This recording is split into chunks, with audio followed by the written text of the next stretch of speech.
mean, if you look at your competitor and you feel a little bit jealous, okay, well, what have they got that I don't? How can I make that my own? When I look at someone whose personal brand is on point and they've absolutely nailed their marketing, then what have they got that I don't have that I can twist in and make it my own? I think you could be a photographer in a room full of 100 photographers, but if you're authentic and you have a little bit of confidence to show that, to push that through into your marketing so people do get a glimpse of who you really are, that's what makes you stand out. Or at least if you're not standing out, your customers and your people around you are going to look at those 10 photographers and go, okay, well, I like what he's saying, but that's not quite my personality or my sense of humor. But what she had going on and what she wrote in her post a few weeks ago, I really connected.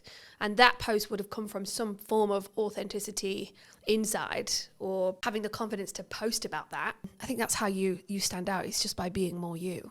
How do you go through that self-discovery, do you think? And or have you gone through that self-discovery yourself with like, what is okay for me to post? What is, quote, authentic me? Do you know what? That's a really good question. And I would say that I still struggle with that. And I think little tips like looking at others and seeing what they're doing can be a motivator. But one of the biggest things I only relaunched 6 months ago. So the last 6 months, but also the last year and a half, I have gathered a group of women around me that are a reflection of what I'm doing or who I am.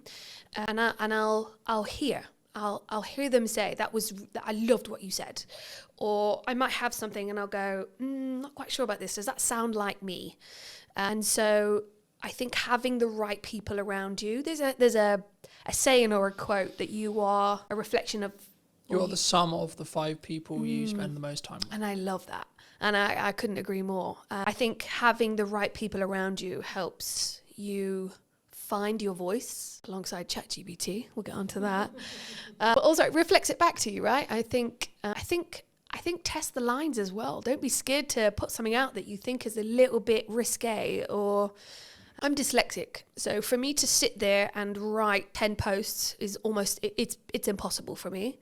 And so that's how I use ChatGPT. I will write the keywords, the kind of essence that I want to go into my post, and it'll come back to me, and it'll be too salesy and it'll be too cheesy, and I'll tell it no.